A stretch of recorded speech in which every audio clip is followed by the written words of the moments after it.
Hey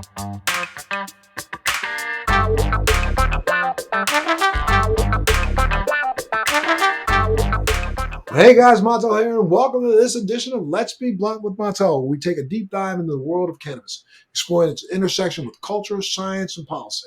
Of course, I'm your host, Montel Williams, and today we're unraveling a topic that could shift the way we approach cannabis as a society: the power of education in shaping better cannabis policy. We'll uncover how cannabis education doesn't just benefit consumers, but also helps policymakers create sound, informed laws that strike the right balance between safety, social justice, and industry growth.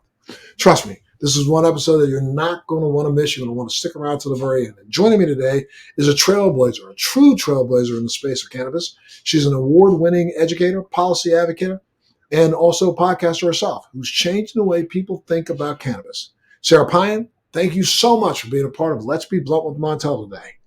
Thank you, Montel. It is so great to join you here today. Thanks for having me.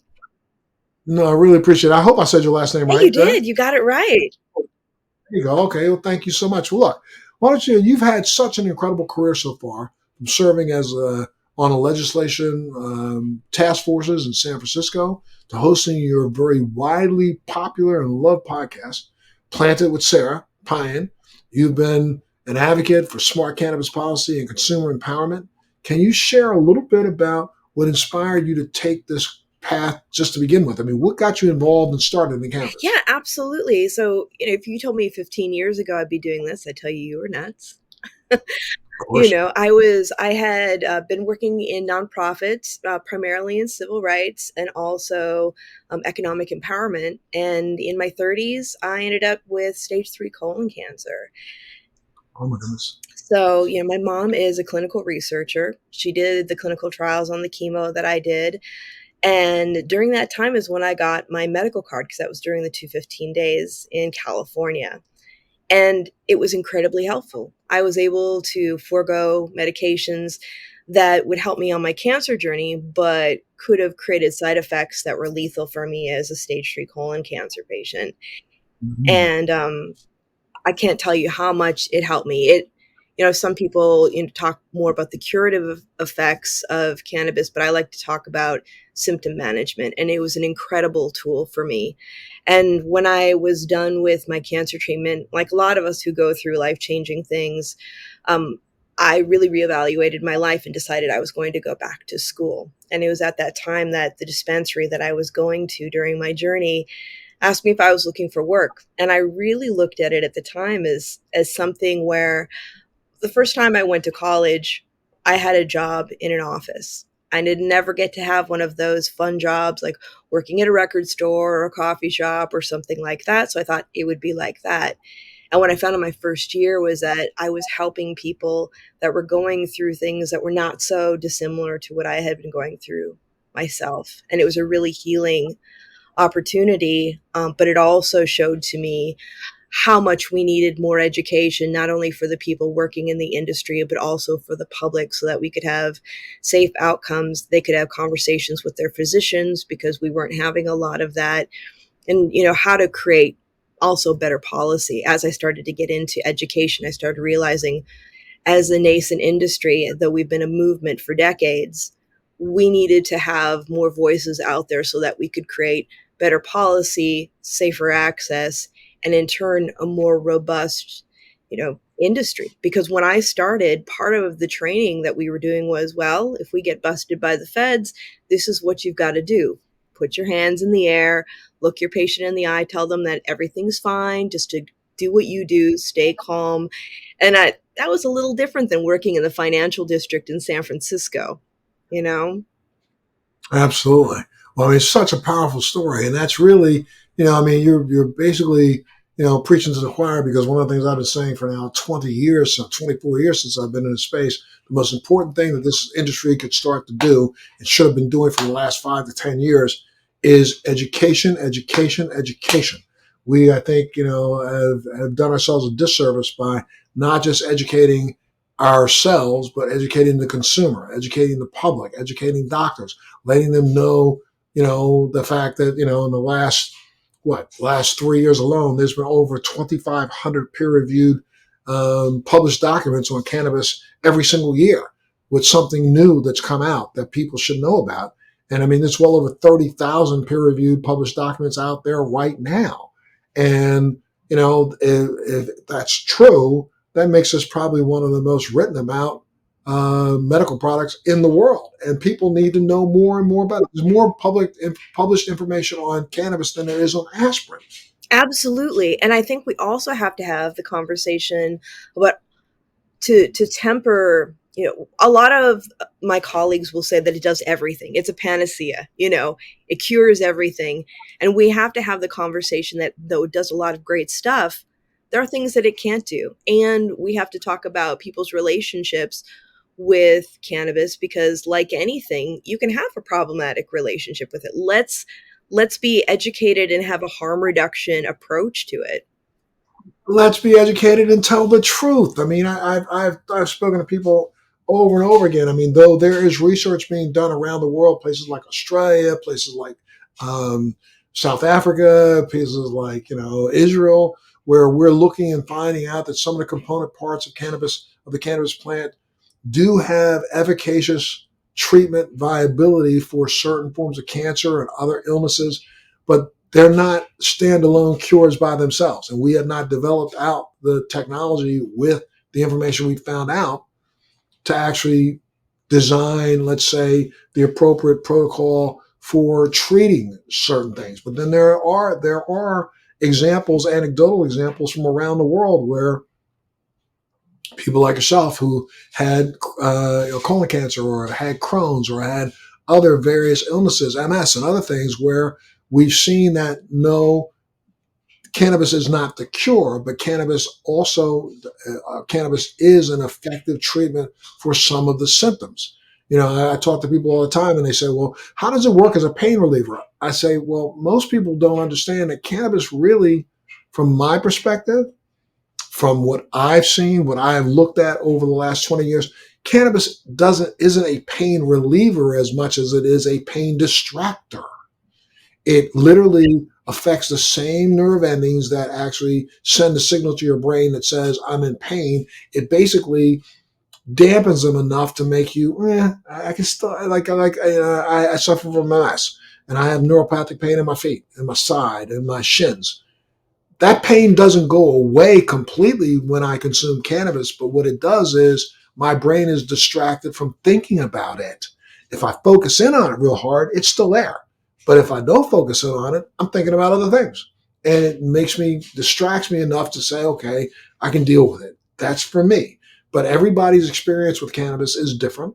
Like with yourself, being a person who actually had their own personal experience with cannabis, cannabis actually affects us all differently. And that's one of the things that I think through education, we have to start educating the consumer. I think we've barely started scratching the surface of where this industry can go. And I think through education, it'll take us as far as we need to go. I agree completely. And I think that education not only creates better policy. I mean, one of the things that I've noticed going into other states, especially when they were considering even just a medical program, was that policy isn't necessarily based on fact. It's based on state culture, which is really strong. You know this. You've traveled all over the place. You see the differences. We're like the United States is like a bunch of different little countries together when we really look at the culture, but also stigma is really informing a lot of it. So if we're able to reach out to our regulators and have better conversations with them about how everything works, they'll create better policy. And when we remove the stigma, I think they're more mindful about the policy that they create as well. And well, I agree with you 100% because it's like if we just stop for a second, look, this industry has been around now long enough for us to stop with the silly and start getting together and start putting together good policy from within our own industry. And one of those I think is the most important is educating not only, the providers, the dispensary owners, the bud tenders, the growers and those, but also educating the masses. We have to let them know because a lot of people step into the cannabis space without any knowledge, thinking that cannabis is going to be the panacea or the end to all for everything. And it doesn't. It's not. And they get angry and they walk away from the product, not understanding that. Slow down for a second. You need to understand, first off, there are so many different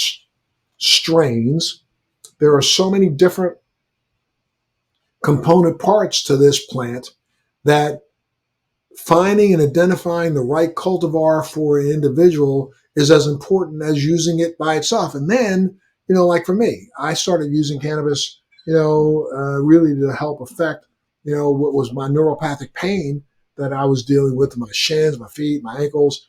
And, I started to realize that, at the end of the day, cannabis really doesn't end the pain. Cannabis does a really good job of affecting the same nerve endings that transmit pain. And so what it does is it distracts me from my pain. If I really concentrated right this second while we're talking, the pain is still there. However, if I don't concentrate on it and I let myself flow with the cannabis, experience that I'm having, I'm distracted from it. And I go, oh yeah, well they hurt, but that's all right. I can keep dealing with it. And that's what for some people, they have to understand the difference between. People think I'm going to, smoke, eat, or take some cannabis, and all of a sudden my pain's going to stop as if I took an aspirin. Well, even when you think about it, when you take an aspirin, your pain doesn't stop. You you are Right. just numbed a little bit, distracted, but it's still there. And that's the reason why people have to increase the amount of opioids that they take, because the opioid didn't stop the pain. When you initially hurt yourself, the opioid distracted your brain from even thinking of the sensation of pain. But then as the days go on, you need more and more opioid to help you do that. So the truth of the matter is, we need to make sure that the consumer is educated enough. And I liken it to, what the pharmaceutical industry has done. All day long, every 4 seconds on my TV, they're just trying to educate me on a brand name. They keep telling me about a new brand of a new product that they have out that does XYZ with a 9 million list of side effects.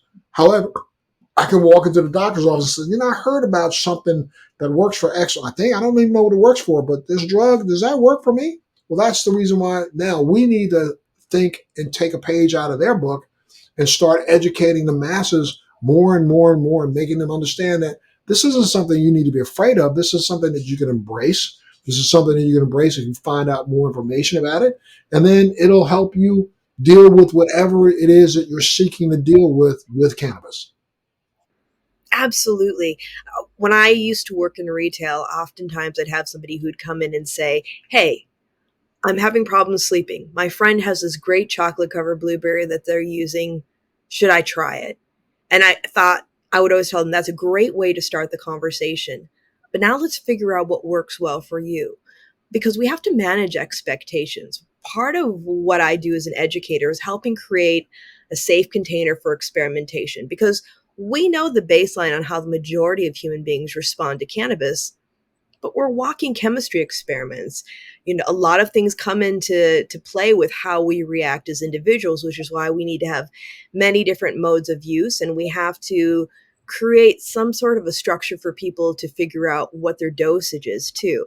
Because I've got over 20,000 hours of experience with human beings in cannabis, and I've seen everything from what you and I would expect, like 2.5 to 5 milligrams of THC being like a decent starting point for most people, to people having strong reactions to high ratios of CBD to THC. So, how do we avoid having someone have a bad experience, be totally against it, and then become an evangelist against cannabis?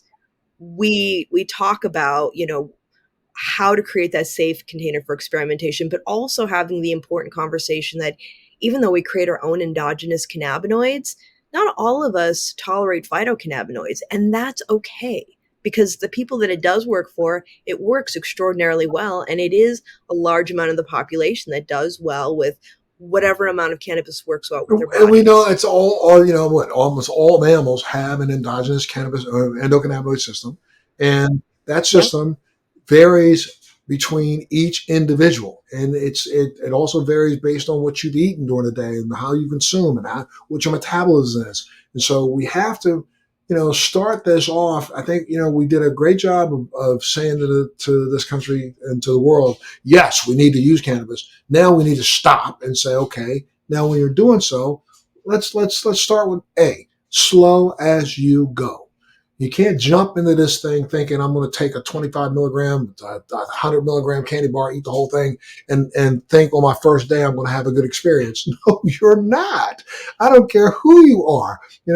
I've been at a point where in life that I've consumed 150 milligram chemo bar in 20 minutes, and didn't have a bad experience because my tolerance level was at a point where I could actually tolerate that. Not a lot of people can. Now because of just the way I've been using cannabis in the last couple of years, my cannabis consumption has come way down because I've figured out a way to find the right formulation of, sometimes I'll consume a little vape, sometimes I'll consume a little bit of flower, sometimes I'll consume a little bit of something that's an edible. And if I put those three things together, I can dial in the relief that I need and the comfort that I need. And that's what life is all about. And I know in your recent article that you wrote or for Rolling Stone magazine, you pointed out that policymakers are still, and a lot of them, even in states where they have a medical program or an adult use program, they still lack the basic understanding of what cannabis is. Can you break that down a little bit for us and tell me what you mean by that? Well, people are informed by, like I had said before, by stigma or by their own past bad experiences. But there's also just, I mean, as we know, the work that's done putting out information to people is very effective. You mentioned The way, educate to empower. Go ahead. yeah, there's a huge difference between educating to empower and then what we saw during the early days of cannabis prohibition, where there was just a lot of information being put out to make it an illicit substance, to make it, to create this racist, stigma that we were dealing with. And now we have so much work to do to pull that down. Like, I can't tell you how many times I've heard somebody say, well, people are in jail for what they've done with cannabis because it was illegal. And I'm like, well, actually, let's look at this as a call to have critical thought about the fact that not everything illegal is wrong and not everything legal has in the past has been right, or even now. So how do we break that down for people to understand in policy that cannabis is a great opportunity to get people off of pharmaceuticals like opiates or benzodiazepines that cause other problems?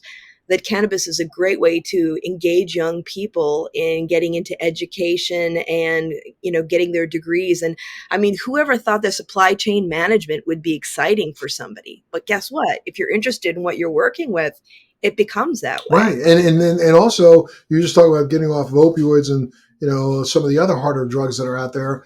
Even getting off of alcohol. I mean, come on now. We just recently saw this recently that the current Surgeon General has come out and he's asking for Congress to put more warning labels on an alcohol product because we know that alcohol is a major contributor to 5 distinct types of cancer that we have been dealing with, and that we know that not like I haven't been a consumer of alcohol. I think I had my.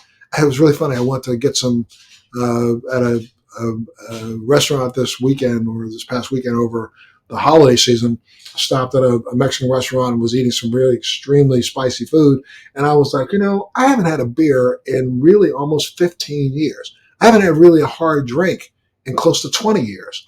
I think I'm gonna 24 years. I think I might have a beer, and I had a beer, and I had such a bad reaction sitting in this restaurant, and I only drank, I'm telling you, a third of a glass of a beer, about half a glass of beer, and I pushed the rest of it aside because literally it made me immediately heat sensitive. My body didn't respond to it because I haven't had it for a long time, and I'm thinking to myself, we don't even take the time to educate people about the side effects of alcohol, and yet we're going to keep every 5 minutes you still see advertisements for some form of beer or something on television. And if we just could take a look at, I don't know if anybody's done a longitudinal study on people who haven't drank, but I bet you will see that people who haven't had alcohol in their life, their rate of cancer has gone down. We might also start to find that people who've had a lot of consumption of cannabis, their rate of cancer has either stayed flat or even been also on a trajectory down. So I think education is as important to cannabis as location. Location is the real estate. Absolutely. It is so important. And it would be really interesting to see the results of that study because I know for myself, when I was going through cancer, I've never been a big drinker to begin with, but I totally stopped during that. Not that I couldn't, but you don't feel like having a drink when you're going through Right. chemo, you know. And afterwards, I found that I might have a couple drinks a year. And when I did, I'd always feel like crap afterwards.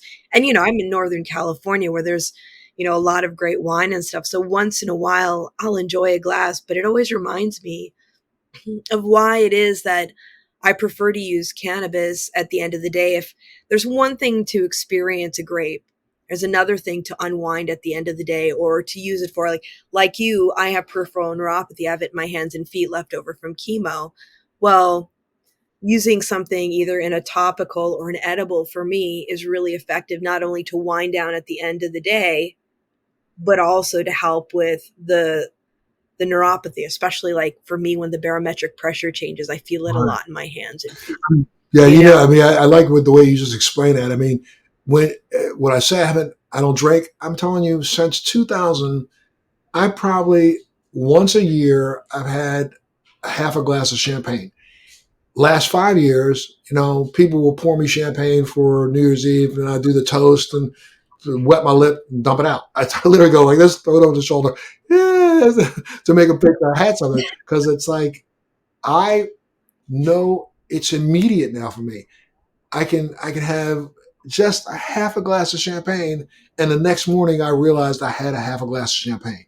I can smoke a whole pre roll and have an edible, and the next morning wake up and forget, did I even have an edible? But I have a little bit Yeah. of champagne. I know I had that little bit of champagne. It bothers me enough that I don't want to do it again for another year. Or like I just said, I had a beer and I won't have another beer for the rest of my. I'm telling you right now, I felt so bad in this restaurant within 5 minutes. I literally, my wife had to walk me to the bathroom, and I had to sit down on the floor because it just really messed with my equilibrium.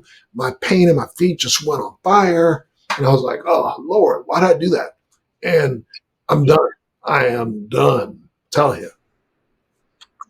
Yeah, well, I mean, it's a depressant. It can have dysphoric effects.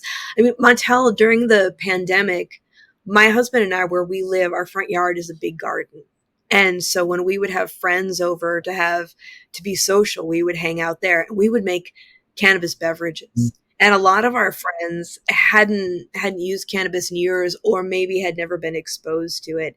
And having like a low dose cannabis beverage that was fast acting, they thought that was awesome. They're like, wow, this is better than having a cocktail. I don't feel like crap the next day.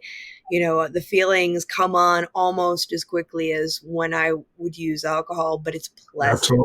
And it was really nice. I mean, that's what makes me so excited about the new modes of use because another thing around education, when we're looking at our industry and we're going through some very challenging times, and people will say, oh, cannabis sells itself. And then they're like, oh, but why are my sales low in my dispensaries? And it's like, well, now that nobody's paying attention to medicinal use, you're forgetting that people actually were coming in.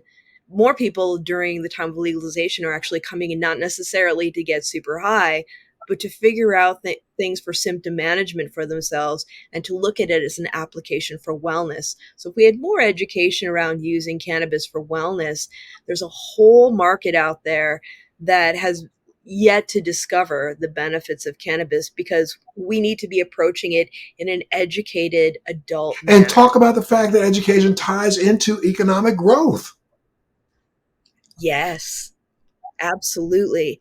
It certainly does. I mean, I'll tell you, it's really hard in the retail environment where they don't understand the ROI of educating the public, but I'll tell you when I would do my classes, the shift in what was in people's baskets, what they're purchasing when they were coming back. Because when you look at a retail establishment that actually supports its consumers through education and turning them on to products and actually answering questions, that's creating true blue fans. It's creating community, and it's creating that support that people desperately need to have successful And without outcomes. them even knowing it, they become more zealot advocates when they understand and educate it, because they then get to defend themselves in conversations with friends. Not only defend themselves, but also accentuate their relationships with people just by knowing and having the knowledge. How, when you talked a little bit about in your article about savvy consumers,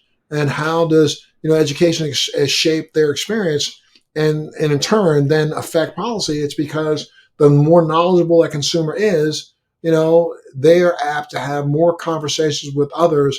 Almost the more knowledgeable you become, the more zealous you become, the more of a zealot advocate you become, and trying to not lord over people, but to just share your experience with people. It makes them more comfortable when they have more knowledge. And unfortunately, I think this industry has done itself a disservice by not really pushing education as hard as they should. I mean, I had some products in the marketplace in the Massachusetts area, where, I would visit, we visited well over 40 different dispensaries. And in those visits, I can remember that the majority of them that were carrying my products, most of those bud tenders or the people, concierges that were there, were knowledgeable enough that you see a person walk in and you can look over and that same person standing at the counter for 10 minutes getting a tutorial that that they're going to share later. And that's the most important part about, actually putting a plan in place that will turn into economic success, right? Oh, absolutely. I like to say conversation is normalization. The biggest impact is word of mouth. I mean, even when we go back to like Dr. Sanjay Gupta's stuff, his documentaries on weed. I had this woman in her 80s who came in, had never used cannabis before, and was like, if Dr. Gupta says it's okay, I'm going to give it a shot. And it was like, that was when I realized that we were taking off onto something special. And also, when we're looking at a lot of the issues that we're having in the industry around policy, a lot of these policies that don't serve the people and don't serve the industry and the movement are because the people who depend on our votes to make a living have an outdated view of who the average cannabis user is. And so when people would come in and say, the brands are greedy, the dispensaries are greedy, this is why I can't get what I want, blah, blah, blah, blah, blah. And I would explain to them how the cake was baked in policy. And then I would turn to them and I would say, and this is where you come in, because the people who depend on your votes don't see who you are. It's time to come out of the cannabis closet. Let the people who are, representing you know that you contribute to society, you pay your taxes, you use cannabis, and you vote. And that is going to be one of the biggest things that pushes better policy in our country. And what is so scary, though, is that, we have some of these policymakers that are consumers themselves, but they are climbing deeper and deeper into the closet. In the last couple of years, I found it very interesting that, you know, as much as I would think that by now people would just be more open about their usage, it seems as if people have become more afraid to even say that they're using, when we recognize that it's in every aspect of our society. I mean, I remember, 4 years ago when, something terrible happened at our Capitol. One of the first things that people who worked there said was there was a lot of cannabis being consumed, in the riots that took place that day.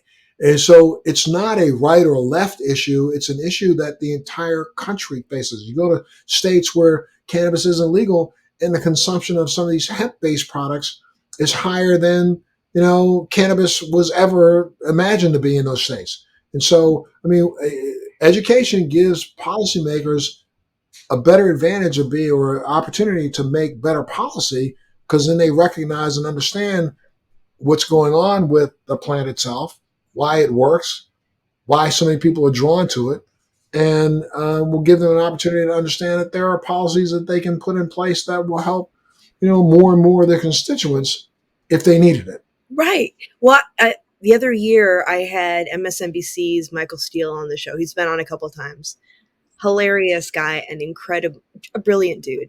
But he was talking about the fact that the Republicans, he's like, you have no idea how many of my colleagues secretly support cannabis or use it. And if they actually came out and had more conversations about it, we wouldn't be having the problems we're having on the national scale around legalization. You talked about the Sanjay Gupta, and Sanjay did what, I guess, three of those specials. And I will tell you, and I'm not patting myself on the back, but I've had multiple. Sanjay's been on my podcast, and I had conversations with Sanjay before he did his first special on cannabis, and he actually back in the day when Pierce Morgan had a show here in the United States. I was on that show with Sanjay, and when Sanjay was an absolute zealot against cannabis use. I called him out on that show, and we had a frank discussion. And there were some things I told him educationally that he didn't even know. That's what helped him prompt his first special. But now I don't think CNN will let him do another one, or if they do, they're not interested in it because they think that they've covered all the material they needed to cover, and they haven't. They haven't even come close to covering the material. And we as an industry do ourselves a disservice by not putting out more and more information. There's nothing that stops us from marketing information. There's a lot of rules and regulations that stop us from talking about individual brands, making claims, but there's nothing that stops us from talking about the history and making people aware of the fact that this has been a part of society since society has existed. Yeah, absolutely. I mean, it's one of the they think it's one of the oldest symbiotic relationships with cultivation and human beings. I mean, we see proof of it in so many archaeological digs, things like that. I mean, I think it's a shame that that Sanjay can't do more shows. And I also Or anybody. I mean, the industry. So, I mean, we should be this as an industry. There's no reason why we aren't putting together a collection of some cash and saying, let's just go ahead and four wall a theater and put it in there. right. I mean, there's nothing that stops us. I mean, most people in America don't even understand that this country wasn't built on cotton. This country was built on cannabis. Back in the early 1700s, you could pay your taxes with cannabis, with hemp. All of our forefathers grew hemp. The entire Revolutionary Army was clothed in hemp. The only thing that the North and South had in common was that their uniforms were all made from hemp. Every sail, every rope, the word canvas comes from cannabis. The fact that we use canvas-covered wagons to go west, America expanded because of cannabis. We just, I can go on and on and on with historical thoughts. I mean, every ship that took off from Europe headed to the new land, had about a ton of cannabis seeds, hemp seeds on board. Why? Because we knew back as early as 1680 that hemp seeds were one of the most protein-laden seeds there was. And because it didn't rot in the seawater, soldiers and sailors could eat it as a porridge. People don't know. It's so simple. It's part of our entire makeup. And then we go back even further and recognize it for like almost 4,000 years. It's been written up in every cornucopia of pharmacological information that's ever been written in the world.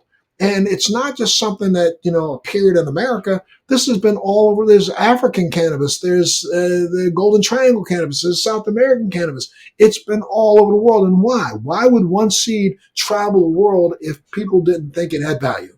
Absolutely. And can you imagine if we hadn't dealt with the prohibition that happened with Anslinger, and we had been able to use industrial hemp with so many different things that DuPont wanted their plastics for, and our own William Randolph Hearst wanted to use lumber for.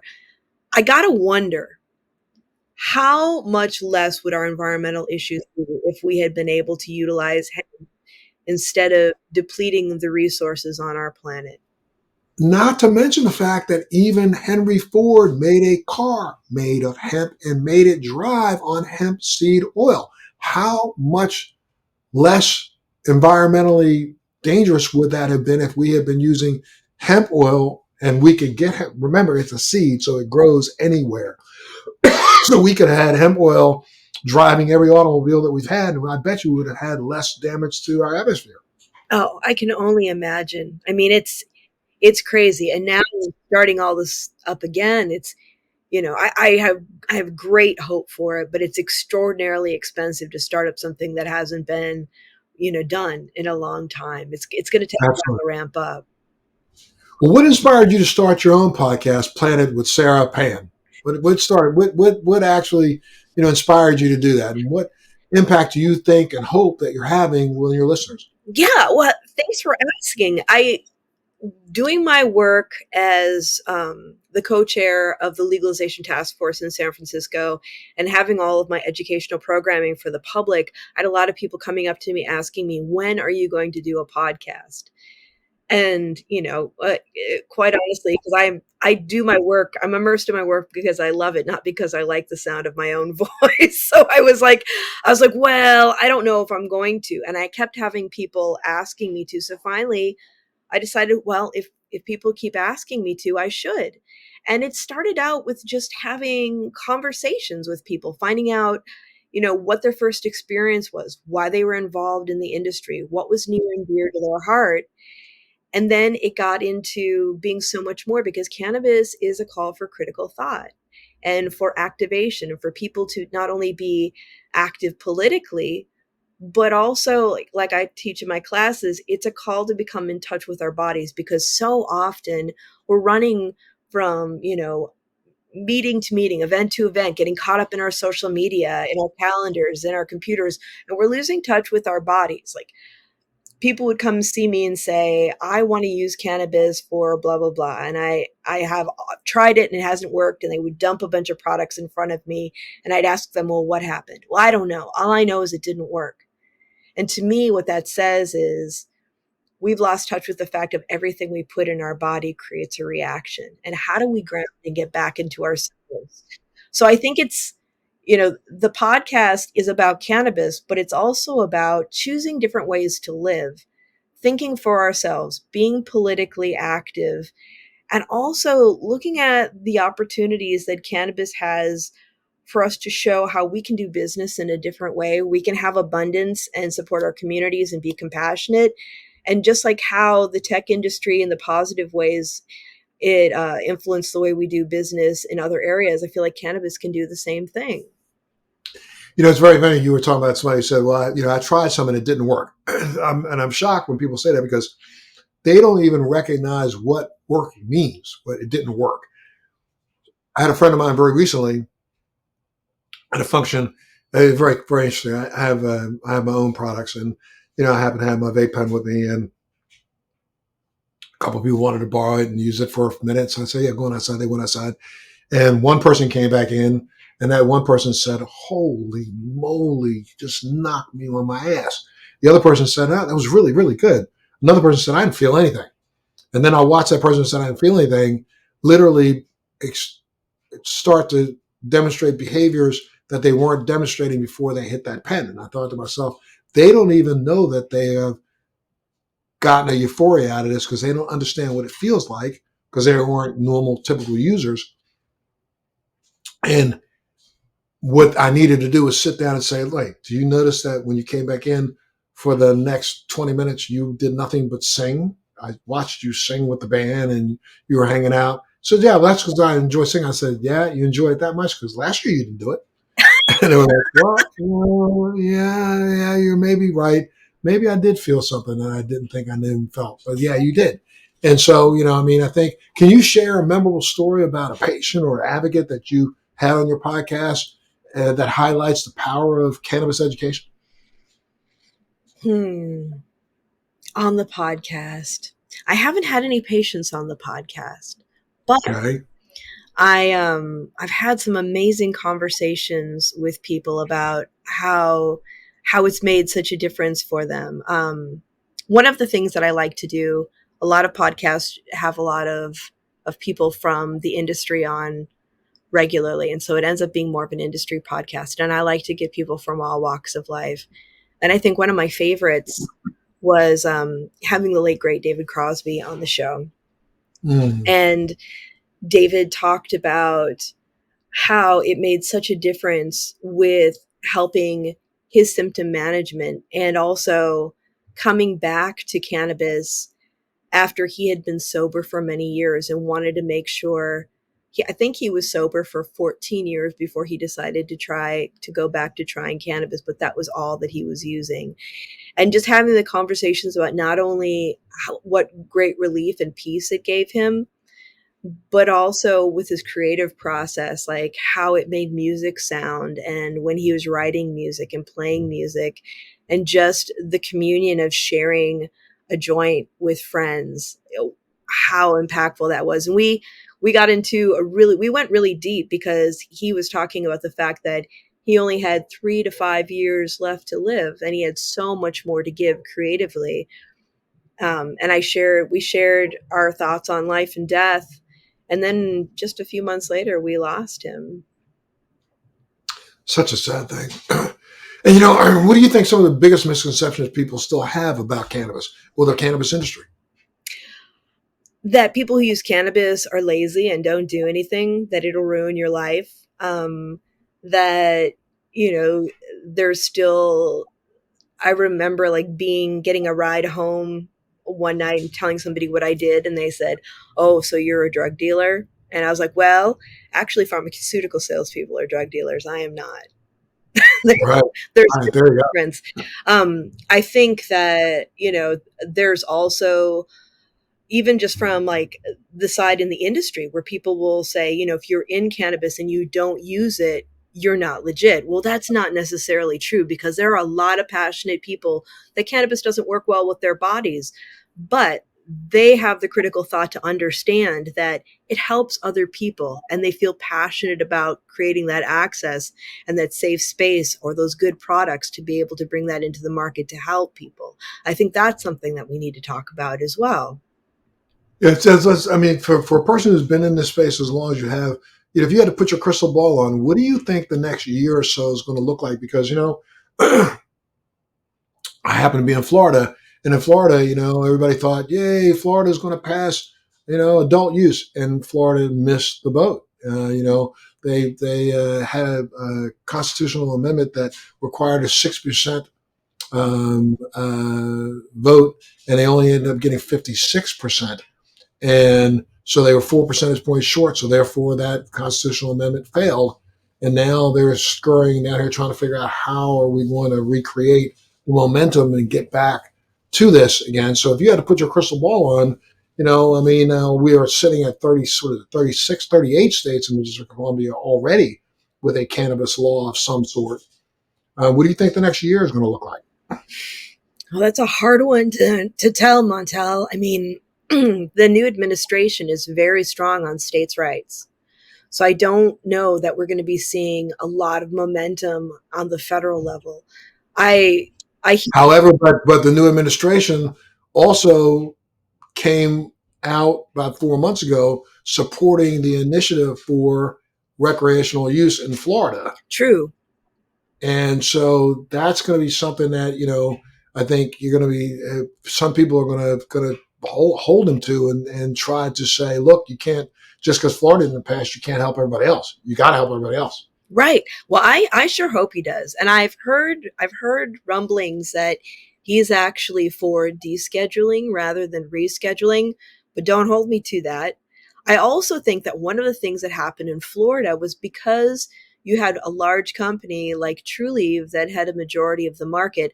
I think we're going to see more success passing initiatives in states where they support the smaller producers and smaller companies, because we've seen a lot of the multi-state operators come in and take over parts of the industry, and that doesn't necessarily create abundance for the constituents of the state. I think people want to see more homegrown businesses, more smaller companies that are professionally run, but aren't necessarily parts of large entities. And that's not to say that there isn't room for both. But I also think people are getting wary, especially the people who have been working in the movement for a long time. It's turned out a lot differently than we expected. Even here in California, where a majority of the MSOs have left, we're still looking at mass extinction events throughout the industry. Absolutely. I mean, what do you think the role of diversity and inclusion is playing in building a stronger and more ethical cannabis industry? I think it's super important.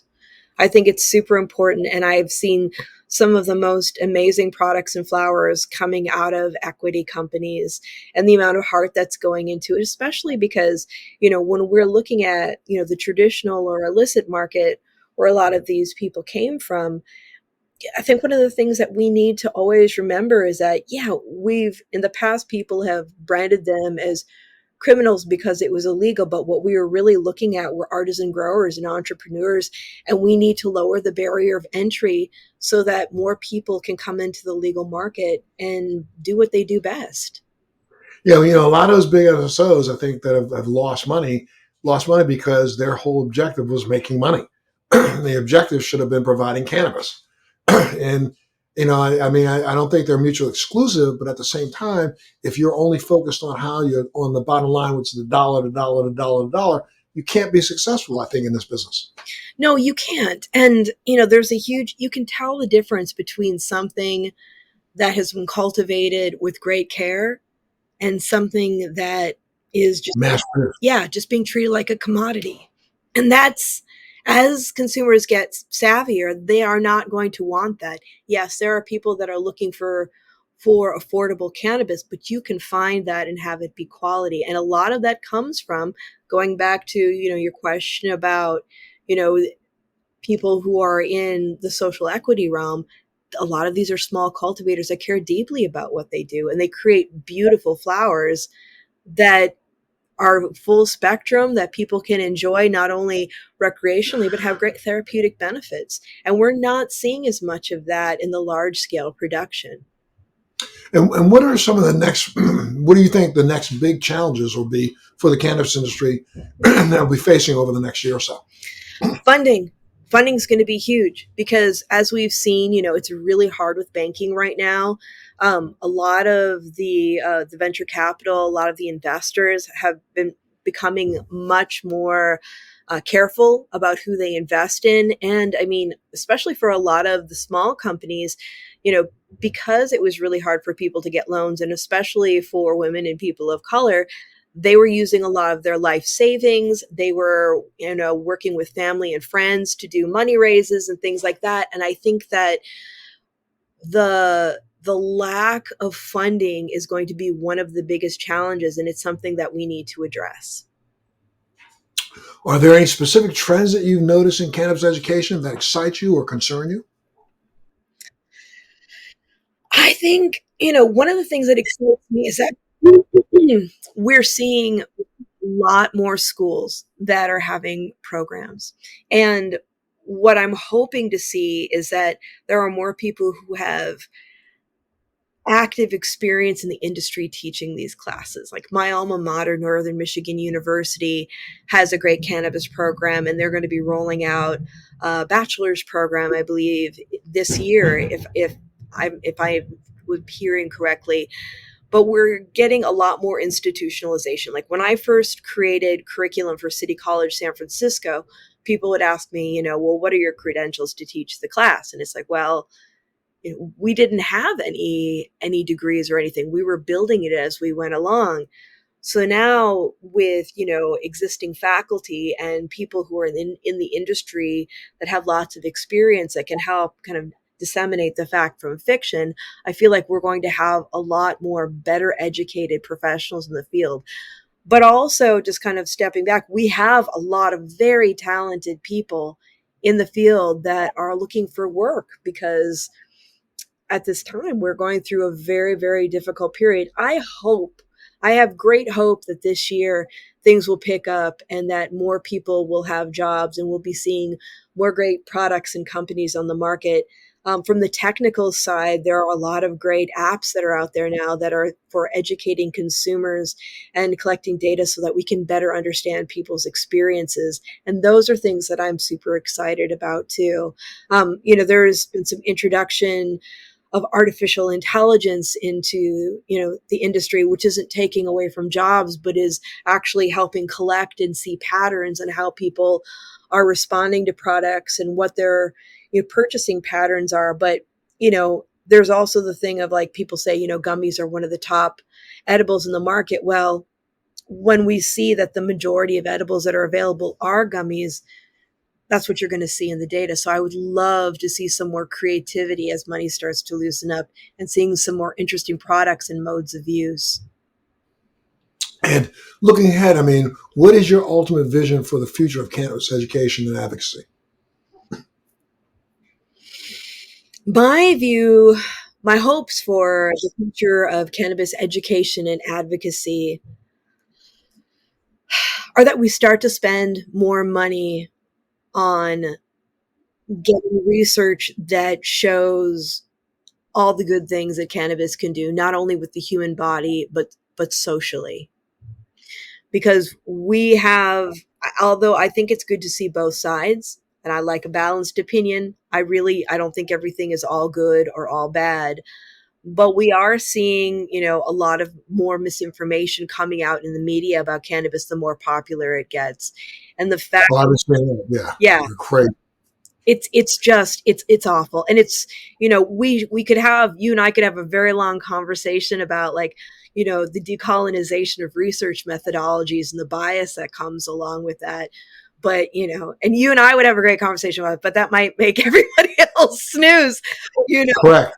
but it's like, Correct. there's a lot of work to be done around that, because we have nonprofit organizations that are actually making a great deal of money creating stigma. And they're getting it from cannabis tax money. And we need to have the full picture. We don't need people saying it's all good or it's all bad. We need balanced information coming from trusted organizations around this research. And powerful advice, Sarah. Really, absolutely. Before we go, why don't you give people the stats? Where can they get you? Where can they find your podcast? Where can they find anything else? I know you were just recently in Rolling Stone. Give me some stats. Come on now. Yeah, absolutely. So I'm excited to announce that we actually won the International Cannabis Awards for Content Creator of the Year. So we got the MJs at MJ BizCon this year. And if you want to follow us, the podcast is on the Radio Misfits Network.